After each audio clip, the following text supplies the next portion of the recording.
So as we see right now, my attempt right now will be a new build. Try to figure out how to build a brand new home, single family home. Hopefully my goal is about 2,000 square feet, 2 to 3 levels, and find a plot. I've kind of thought of going in the direction of buying something and having it on loan and then trying to build a house on top of it. The part that bothers me because I'm very risk averse, and a lot of my real estate journey has been very risk heavy. Even if I'm not carrying a lot of debt or I'm not carrying any debt, the overhead that you take on by owning a single family can be very, very high. Unforeseen things can happen, and you can always be putting out money. And every contractor, third party provider can be trying to make a buck off of you. And you don't, there's no loyalty. There's no loyalty in this game to you or anyone else. So I wanted to do is initially I have to pick a city or I have to figure out how much do I need per the cities that I like. I really want to develop in Washington, D.C., Miami, LA, New York, even in Washington State, but it's got to be a big city: Dallas, Texas, Houston, Texas. And the initial thing I need to know is what's available and what are the actual costs behind initially being able to lock down a piece of land. Before I lock down that piece of land, I have to realize what I'm getting myself into. And in order to minimize my overall costs, I'm going to try and look for land that is flat, number one, and I need to make sure that the zoning will be approved for my design and for what I'm trying to build on there. So you run into a couple of problems. Let's say you haven't bought the land and you're going to try to commit to a design plan, a house plan, and you could end up paying a architect thousands of dollars. But there are companies and websites that'll give you ready-made plans. Then you can kind of get an idea. But still, the county has to approve, right? The county has to approve your plan for that land. And even once they approve it, then you can start to go take steps, right?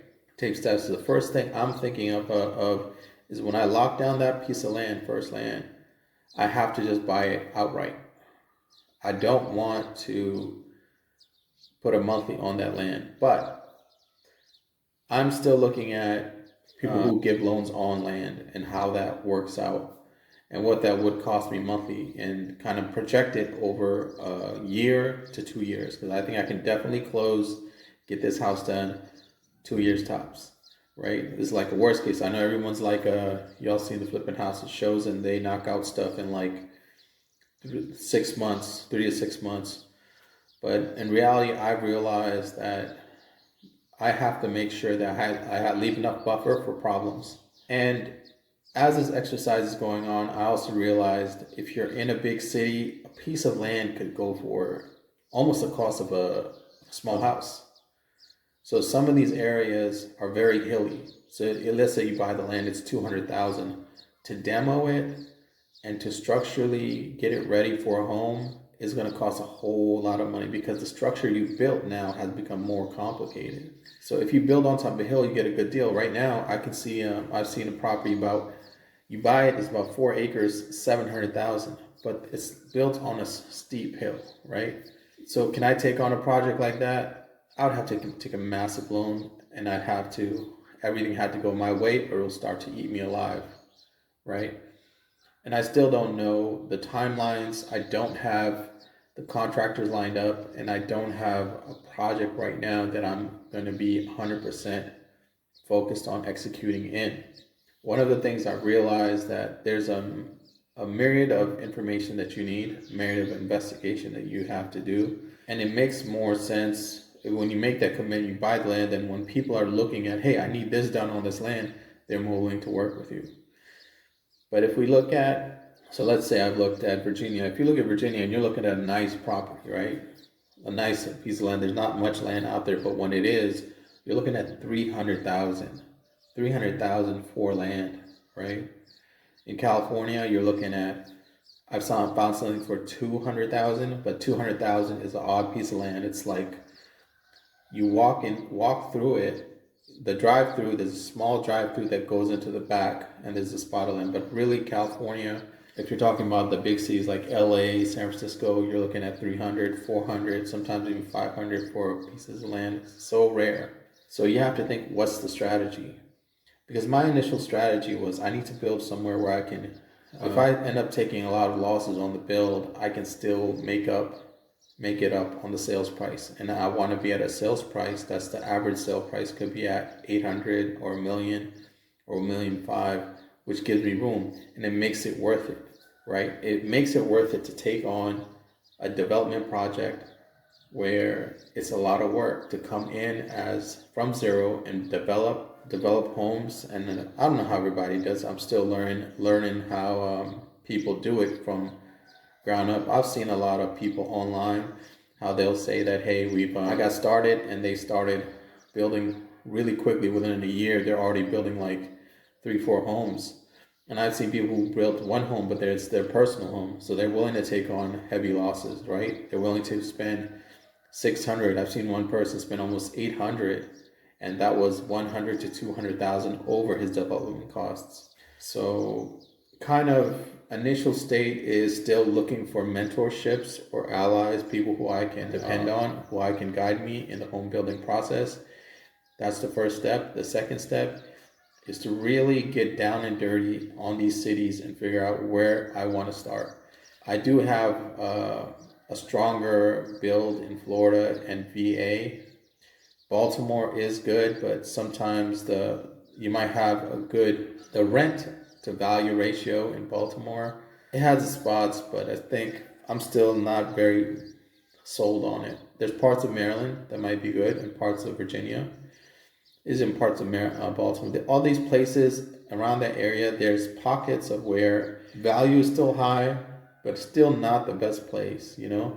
What you want really to build, I think, ideally, is a place like Miami, really close to DC, maybe a place like Chevy Chase. Places, Los Angeles is good, Dallas, but you want to build in a place where if it all goes south, right, and you take heavy losses, that it's not going past the market value. Like your home, you basically would have to sell that home and then take massive losses. So let's say you go in a neighborhood that's worth 200,000 in your neighborhood, or 300,000. How much does it cost to put a house up? I mean, for me, I can't fathom $100,000, 2,000 square foot house being built. And even if you were to accomplish it, your barrier is 100,000. And in the building game, that'll get eaten up in America quick. Labor rates are very big. So that's kind of my point being. I've looked at cities that are a little bit more, where the land is a little bit more affordable. But the problem I've run into in these areas is that there's still a lot of speculation. Maybe it's a new development, they're going to a new community. You have to really figure out if that's the kind of risk you want to take. The other one is older communities. The population isn't really growing. It's growing slowly. You're looking at appreciation coming in at 10 years to 15 years. So maybe that's not the angle you want to go with. Me, I'm trying to go in a place right now that has shown strong growth. And if it does hit a recession, the house values would have to drop 50% or so for me to really get hit by a max ceiling. And that max ceiling, I think, is important when you're on your own, you're building your first house. You want to be sure that you have some max ceiling that you can look at and you kind of gauge. Do I have $300,000 worth of room, $400,000 worth of room, or do I have $100,000 worth of room? One thing I realized in the renovation game in America, if you were to hire people, $100,000 gets eaten up fast, quickly. The material cost plus the labor cost, right? You can get that eaten up fast. Everything costs money. Everything from labor to the materials. You used to think like materials wouldn't be that much, but really, you go out there, and if you're trying to get decent materials, the cost of wood, the cost of products is so high, especially when you come down to, like, let's say you want to buy new appliances and you want to get state-of-the-art appliances, it's way too expensive, right? So when you're selling a house, you want to get nice appliances. But when you're doing a rental, you can get used appliances.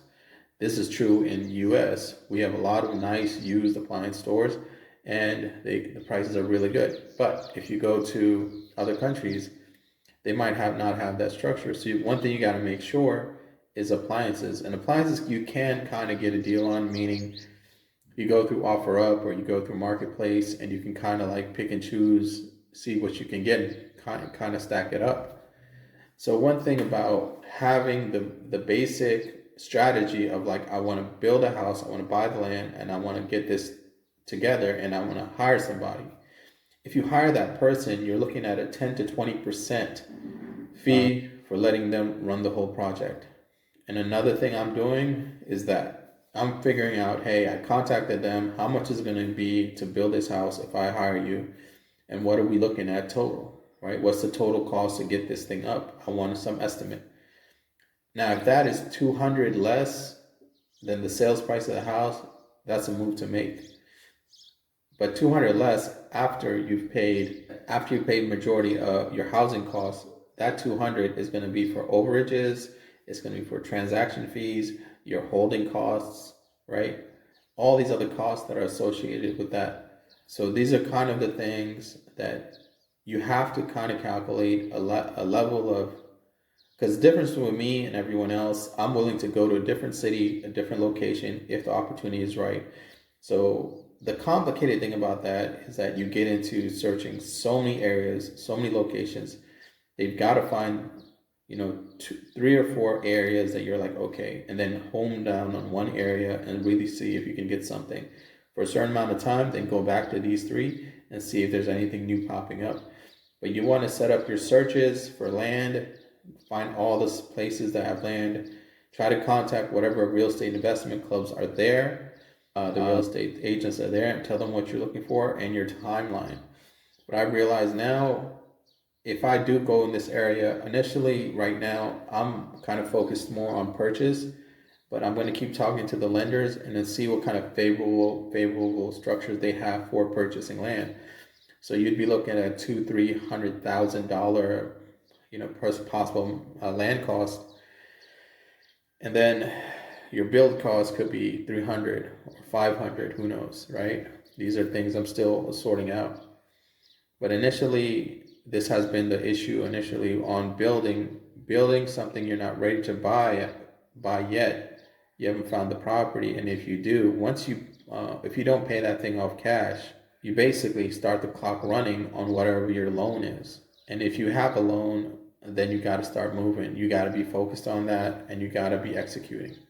So that's kind of the thing we have to think about here. Another thing you have to think about also in purchasing land is, if you're gonna pay it off all in one chunk, then you got to think, okay, how much do I have left to either finance this construction or take on additional loans to cover the construction costs, right?